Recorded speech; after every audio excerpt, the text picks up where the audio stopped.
Lascerei adesso la parola a Claudio Saccavini perché ci spieghi un momentino questo tanto citato fascicolo sanitario elettronico, quali sono gli obiettivi e le strategie di diffusione e la sua architettura, penso.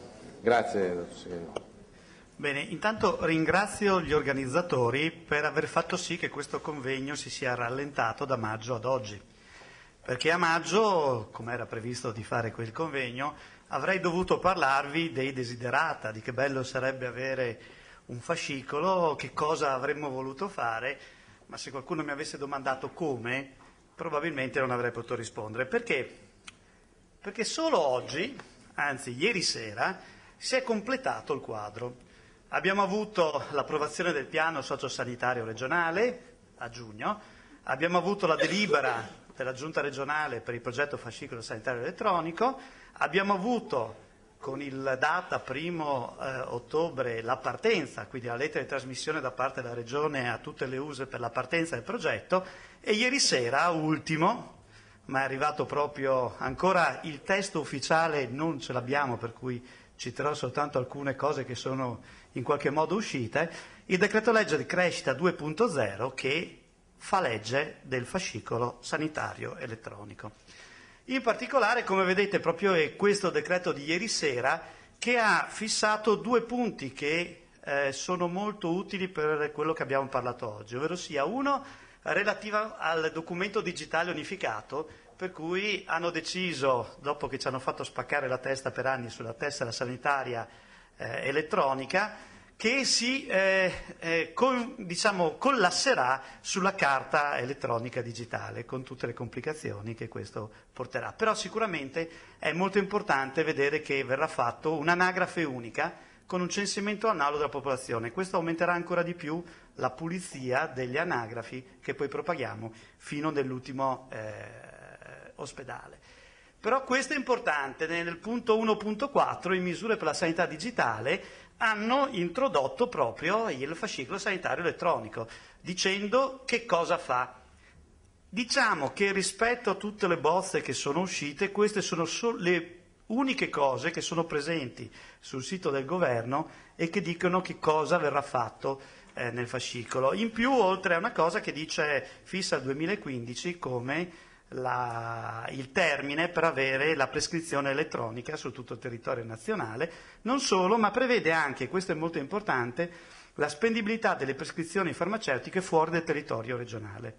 Questo è molto interessante perché tutto sommato ci dice che qualche cosa di buono l'avevamo fatto, perché è vero che siamo arrivati dopo le regioni che sono a pieno regime con la prescrizione, che sono l'Emilia Romagna e la Lombardia, ma siamo però quelli che hanno già fatto la prescrizione pronta per essere spesa su tutto il territorio, cosa che in questo momento né l'Emilia Romagna né la Lombardia hanno pronto.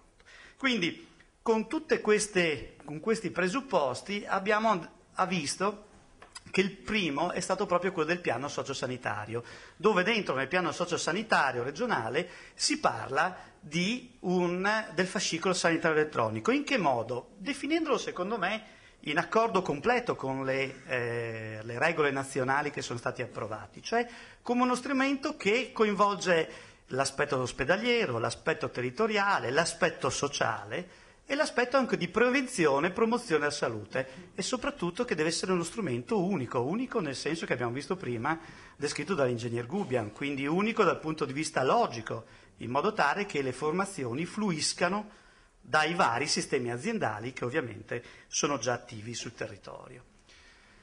Questi sono gli obiettivi che dentro il piano venivano declinati, quindi disponibilità, completezza dei referti, completezza dei dati di sintesi clinica. Si cita proprio il patient summary, che è veramente una grande scommessa su cui dovremo lavorare parecchio, e che soprattutto che il fascicolo è uno strumento di supporto alla diagnosi e alla cura, con tutta l'integrazione che vedete, citando anche telemedicina e telesoccorso. Abbiamo appena sentito che il sistema di telesoccorso e telemedicina di TESAM viene integrato all'anagrafe regionale. Perché? Perché diventa un pezzo fondamentale dello sharing di questi dati che vengono messi. In più si parla di prevenzione e screening e si parla di componente sociale e componente pediatrica.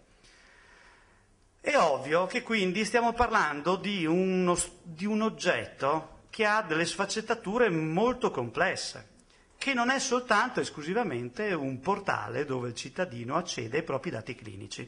Anche perché se l'obiettivo del fascicolo sanitario elettronico fosse esclusivamente questo, finiremo a dover imparare dagli errori di altri, perché sicuramente chi, se non Google, che aveva potenza economica, aveva utenti, milioni di utenti che hanno attualmente la posta elettronica sul loro dominio e che offriva gratuitamente un servizio che si chiamava Google Health, che aveva cominciato nel 2008 a fornire questo servizio, se non ce l'hanno fatta loro, perché dovremmo farcela noi, se questo è l'obiettivo? In quanto Google Health nel 2011 è stato chiuso.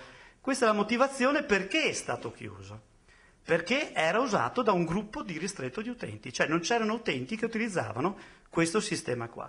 E soprattutto erano, come vedete, pazienti sensibili a innovazioni tecnologiche e molto più recentemente patiti del fitness e del wellness. Molto probabilmente quindi dobbiamo imparare da questa esperienza qua, perché sicuramente a questi signori non mancavano né risorse economiche, praticamente infinite rispetto a quelle che abbiamo noi, né soprattutto contatti. Avevano milioni di utenti che già utilizzavano il loro portale. Questo potrebbe essere un pochino il motivo.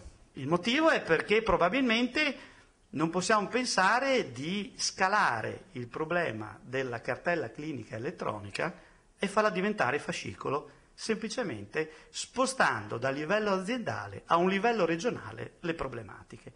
Infatti, chi in qualche modo sta andando in una, direi, sinergia incredibile con le politiche della Regione Veneto è proprio in questo momento il governo federale di Obama, degli Stati Uniti, dove hanno lanciato un progetto che proprio è orientato a qualcosa di molto simile a quello che stiamo pensando noi come fascicolo, in cui ho riportato dal loro portale, vedete che è proprio un oggetto che è orientato alla cura. Questa è la cosa, non è orientato alla consultazione, ma orientato a processi di cura. In effetti è quello che dovremmo pensare anche noi.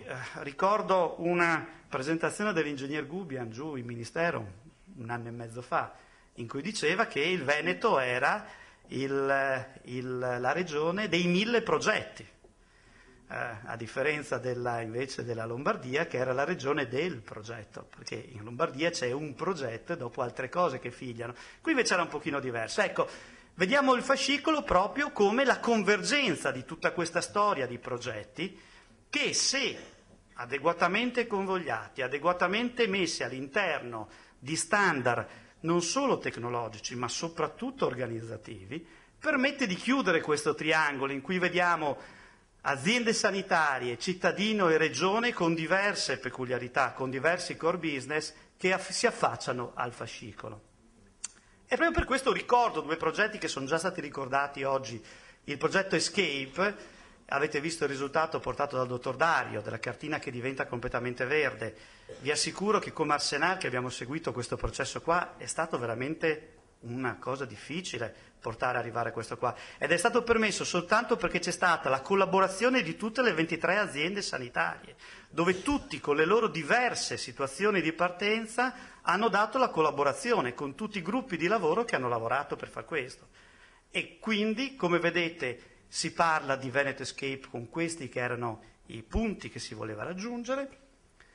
Ricordo Doge, un progetto partito molto in sordina nell'azienda 19 di Adria, progetto che è stato investito dall'articolo 50 e quindi dalla necessità per la Regione di adempiere agli obblighi dell'articolo 50, un progetto che quando siamo partiti, io me li ricordo, le persone guardavano me, l'ingegner Gubian e il dottor Perina, come quelli che non ce la faranno mai a collegare i medici. E invece che oggi abbiamo visto i risultati portati, sono decisamente dei risultati che posizionano la Regione Veneto sul tavolo massicci in una situazione che obiettivamente un anno e mezzo fa non avevamo come credibilità, e questo è stato molto importante. Come vedete è un progetto che non è solo medicina di base, ha un impatto sui prescrittori interni delle aziende e come vedete anche lì, ovviamente perché avevano una priorità minore nella partenza come numero di prescrizioni fatte, anche i prescrittori, quindi dentro le aziende ospedaliere, dentro le usi nella parte ospedaliera, si sta partendo.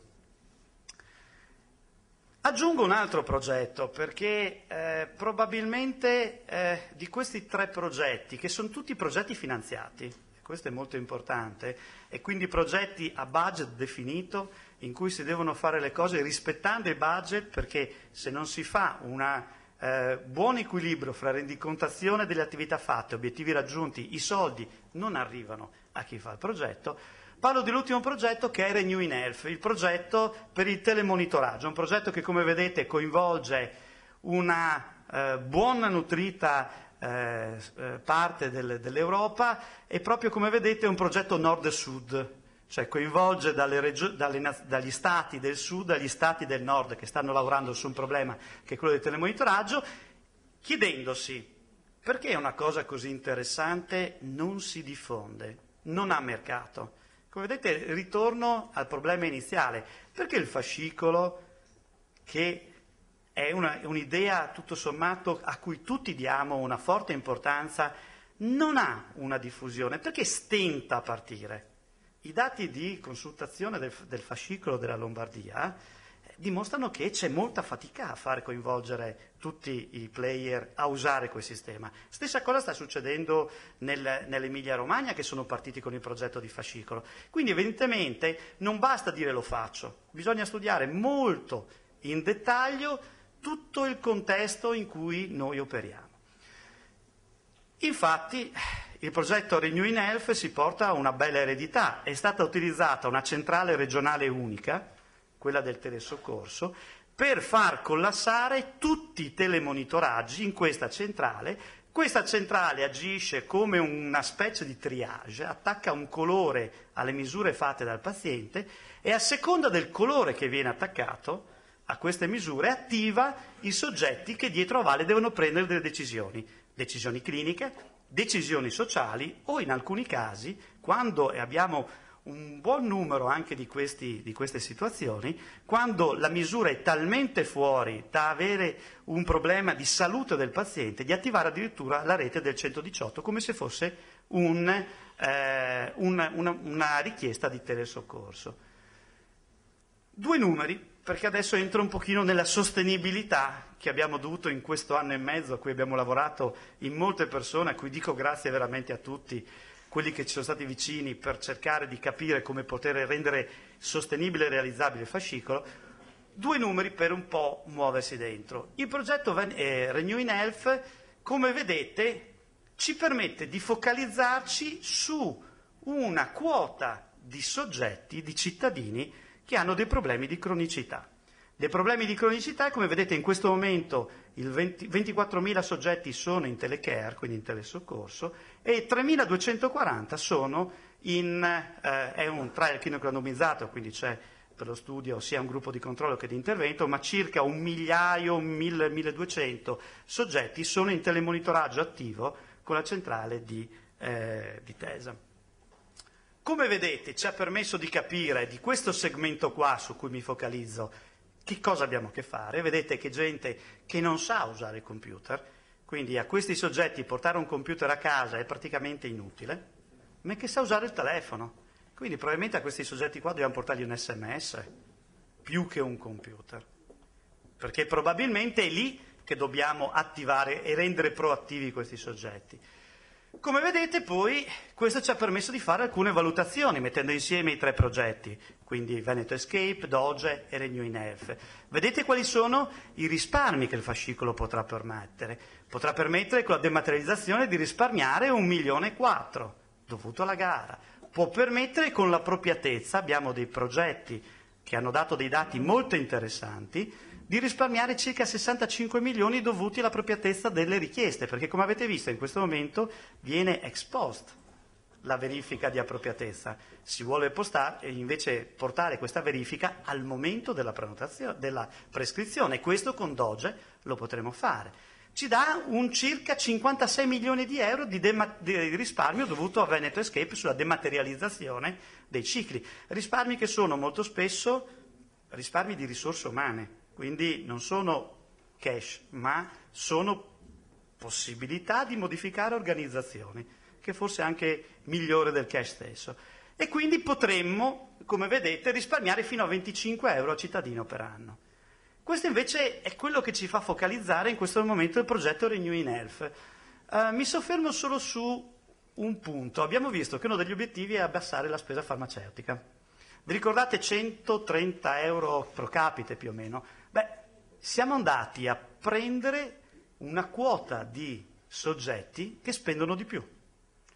Abbiamo dei risultati attesi che, come vedete, sono di costi generali di risparmio dell'8%. Questi sono dovuti a precedenti studi fatti, ce n'è uno inglese molto grosso, e dai dati preliminari che stiamo raccogliendo. Quindi, come vedete, se riuscissimo ad estendere Renew in Health, che è un pezzo di fascicolo, a tutti i pazienti che hanno realmente bisogno di questo telemonitoraggio, potremmo pensare di avere un risparmio annuo molto, molto importante. E questo vedete facendo soltanto queste analisi.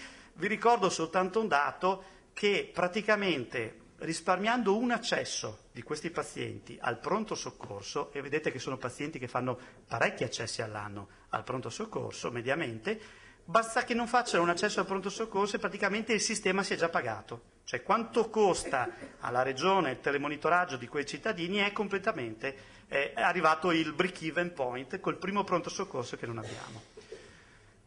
Oltretutto abbiamo con il fascicolo, dovuto ai progetti di cui vi ho parlato, dei risparmi per i cittadini. Come ha detto prima l'assessore, lasciamo dei soldi nelle tasche dei cittadini, e questi sì che sono soldi veri che rimangono, dovuti al fatto che i cittadini trovano dei servizi online e non sono più costretti a muoversi per, ad esempio, recuperare referti o anche altre cose, come in futuro speriamo, con la dematerializzazione della prescrizione, non andare più a portare la prescrizione in farmacia, ma che sia la farmacia che eroga il farmaco magari a domicilio.